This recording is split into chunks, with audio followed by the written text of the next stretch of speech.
Somewhere on your kitchen counter, or in an office break room, or on a nightstand beside a half-finished book, there is probably a cup of tea.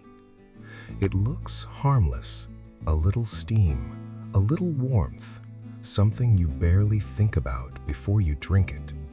But that ordinary cup carries a history so violent, so strange, and so far-reaching that it helped fund the most powerful navy on Earth, dragged two empires into war, sparked a rebellion that gave birth to a nation, and sent a spy in disguise walking into forbidden mountains to steal a secret worth more than gold.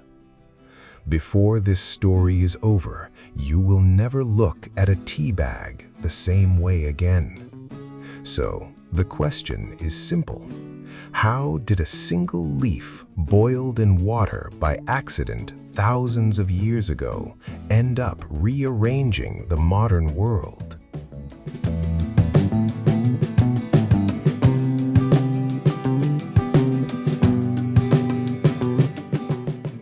To understand that, we have to go back further than empires, further than written history itself, into the misty highlands of southwestern China, somewhere in what is now Yunnan and Sichuan province. This is wild, mountainous country, thick with fog that clings to the hillsides well into the morning. Long before anyone called it tea, a certain evergreen shrub grew here quietly, its leaves glossy and bitter, its presence unremarkable. The Chinese would eventually name it Camellia sinensis, but for the earliest people who lived among these mountains, it was just another plant among thousands, waiting to be understood. Chinese legend gives this plant a dramatic entrance.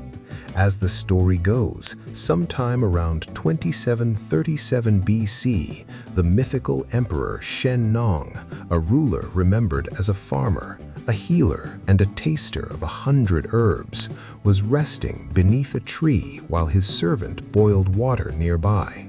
A gust of wind stirred the branches above him, and a handful of leaves drifted down, landing softly in the pot. The water darkened. Curiosity got the better of the emperor, and he lifted the bowl to his lips. What he tasted, according to legend, delighted him instantly, and so tea, as the story goes, was born from nothing more than an accident and a breeze.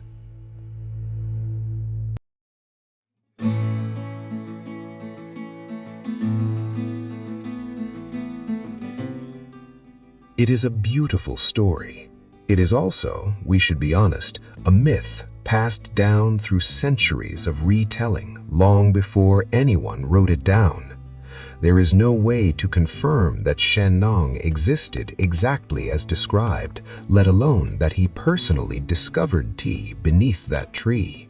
But myths like this one rarely come from nowhere. They tend to circle around something true, even if the details have been smoothed and polished over time.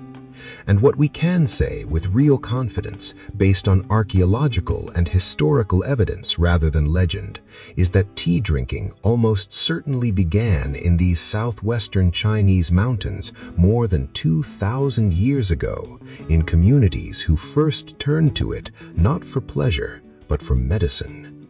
It was bitter, it was boiled, and for a very long time it was treated less like a comfort and more like a cure.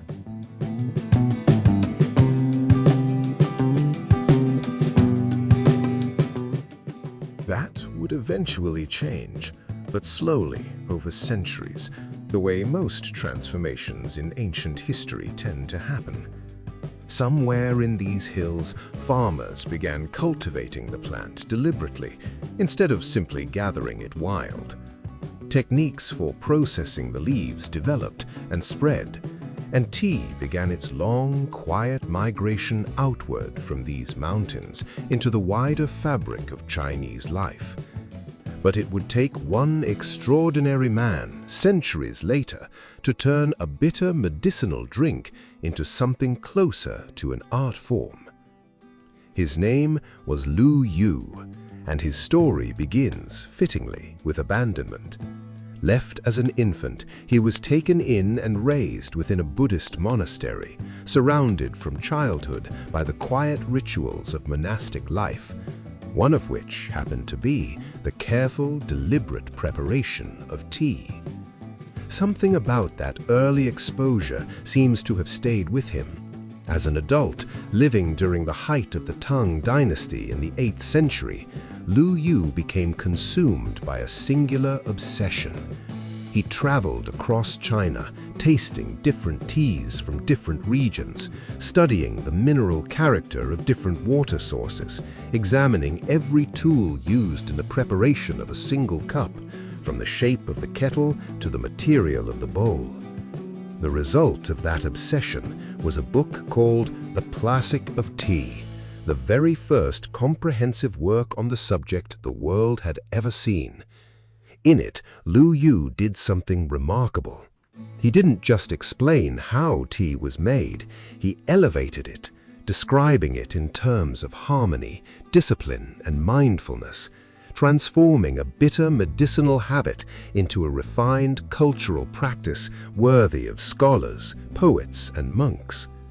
Because of this one man's obsession, tea stopped being simply something you drank when you were unwell. It became something you drank to slow down, to think, to connect with the people around you. That philosophy did not stay contained within China's borders for long. Buddhist monks moving between monasteries across the region carried both the plant and the ritual across the sea to Japan. There, over the following centuries, the practice would be refined even further, eventually crystallizing into what the world now recognizes as the Japanese tea ceremony, a slow, precise, almost meditative ritual in which every movement, from the whisking of the powdered tea to the angle at which a bowl is offered, carries meaning. What began as an accident under a tree, if the legend is to be believed, had become, centuries later, one of the most disciplined art forms in human history. And yet, for all of this transformation, tea remained almost entirely unknown outside East Asia. For hundreds of years, an enormous, sophisticated culture had grown up around this single plant, and the rest of the world had no idea it existed. That isolation could not last forever. Ships were getting bigger, trade routes were expanding, and eventually, European sailors would find their way to the source.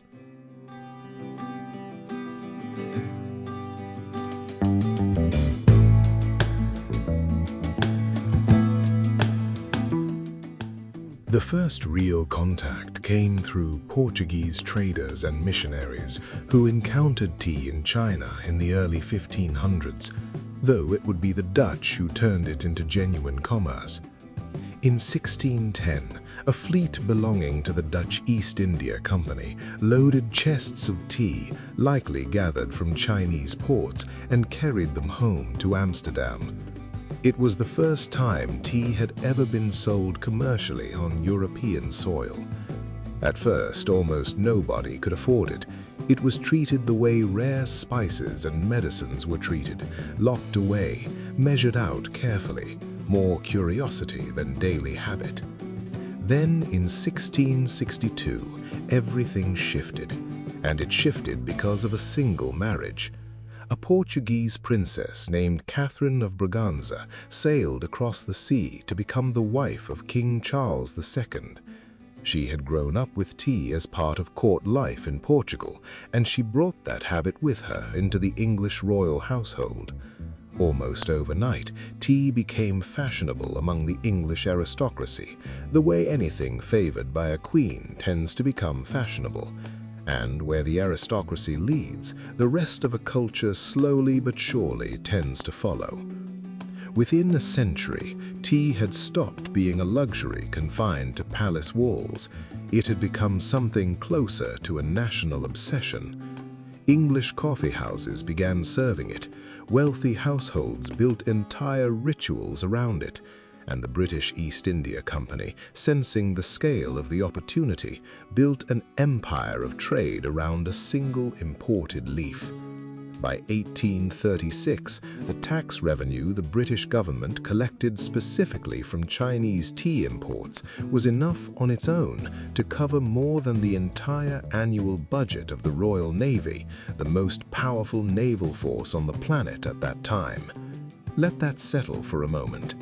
Tea was not simply a pleasant afternoon habit, it was quietly funding warships. But behind that comfortable image of porcelain cups and afternoon rituals, a serious problem was building, one that would eventually explode into open warfare. China had something Britain wanted desperately. Britain, in turn, had very little that China actually wanted to buy. And so, to keep the tea flowing, Britain paid the difference the only way China would accept, in enormous quantities of silver, year after year, draining the British economy at a pace that could not continue indefinitely. The solution the East India Company eventually landed on was not clever trade policy. It was opium.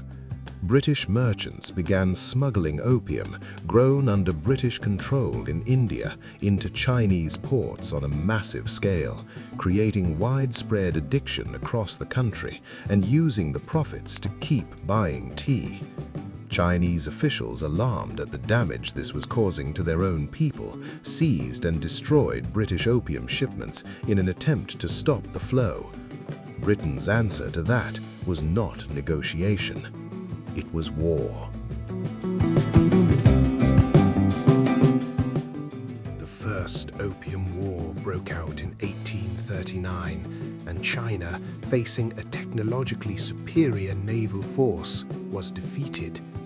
The resulting treaties forced Chinese ports open to foreign trade under humiliating terms that historians and the Chinese people themselves would later describe as the beginning of what became known as the Century of Humiliation.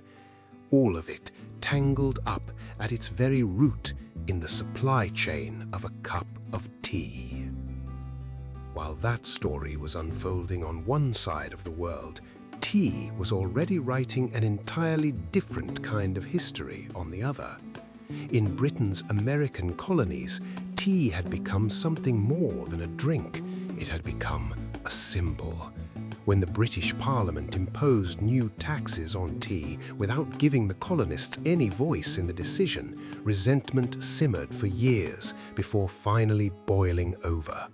On the night of December 16, 1773, a group of colonists calling themselves the Sons of Liberty crept aboard 3 ships anchored in Boston Harbor, broke open the cargo holds, and dumped 342 chests of British East India Company tea into the cold water below.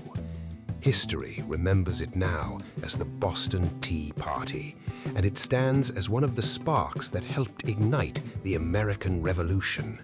A drink that had helped fund an empire had, on the other side of the ocean, helped fuel a rebellion against that very empire.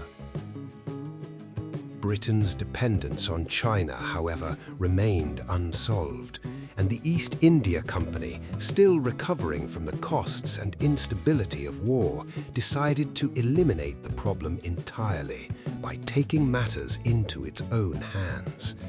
In 1848, the company approached a Scottish botanist named Robert Fortune with an extraordinary proposition: 5 times his ordinary salary in exchange for a single dangerous task.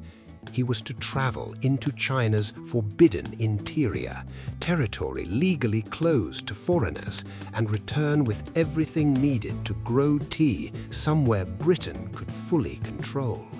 The plants themselves, the seeds, and, most valuable of all, the closely guarded manufacturing secrets China had protected for centuries. Fortune accepted. What followed reads less like ordinary history and more like something out of an espionage novel. He shaved the front of his head, had a false braid sewn onto his scalp, dressed in the robes of a Chinese official, and adopted a new identity, moving deep into territory where discovery could easily have cost him his life. He toured tea processing facilities under false pretenses, quietly observing and memorizing techniques that had never before been shared with an outsider. He packed thousands of live tea seedlings into custom-built glass cases specifically engineered to keep fragile plants alive during the long sea voyage ahead. It worked. Fortune's stolen knowledge and smuggled plants became the foundation of an entirely new tea industry, one built not in China, but in the hills of Assam and Darjeeling in British-controlled India. Within a matter of decades, British tea imports from India had overtaken China completely.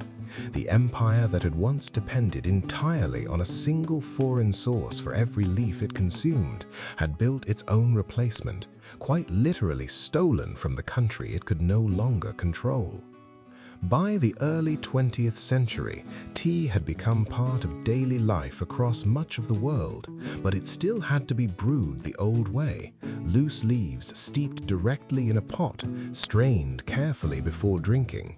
And this is where one of the most familiar stories in tea history comes in, a story that, much like the Legend of Shennong at the very beginning, turns out to be more complicated than it first appears. The popular version goes like this. Around 1908, a New York tea merchant named Thomas Sullivan began sending small samples of his tea to customers in delicate silk pouches, simply as a way to cut costs on the metal tins he had used before. His customers, the story claims, assumed the pouches themselves were meant to be dropped whole into hot water rather than emptied out first. They brewed them exactly like that, discovered they liked the convenience, and began requesting more of the same. By accident, the tea bag, as the story is usually told, was born. It is a charming story, the kind that travels well. It is also, according to tea historians who have looked closely at the record, only part of the truth. Years before Sullivan's supposed accident, two women, Roberta Lawson and Mary McLaurin, had already filed a patent in the United States for a cloth tea bag design remarkably similar to what would later be credited to him. Sullivan did not invent the underlying idea. He simply became the name attached to the version of the story that was easiest to repeat, easiest to remember, and ultimately easiest to sell.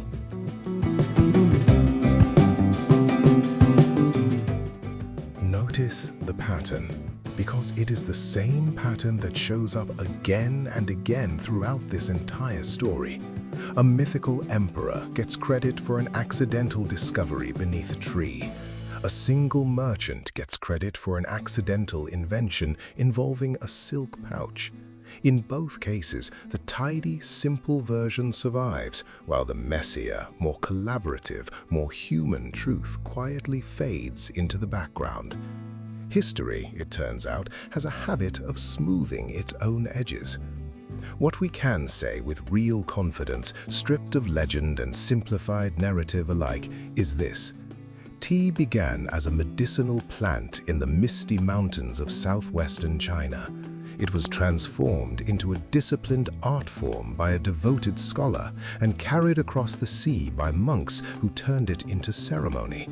It became fashionable enough to help fund the most powerful navy on earth and dangerous enough to help trigger a war that reshaped an entire nation's modern history.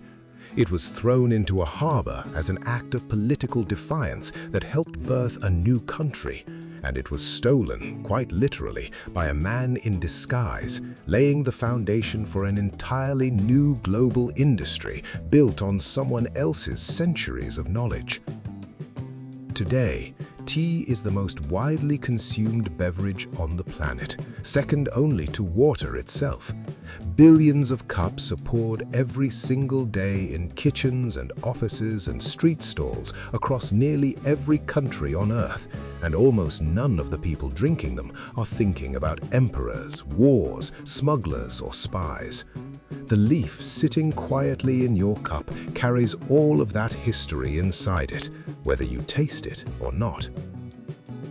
So, the next time you're standing in your kitchen, waiting for the kettle to click off, waiting for that first curl of steam to rise from the cup, it might be worth asking yourself a different question than the one you usually ask. Not, what does this taste like? But, what else, sitting quietly in your everyday life right now, might be carrying a history just as strange, just as violent, and just as world-changing as this ordinary, unassuming cup of tea?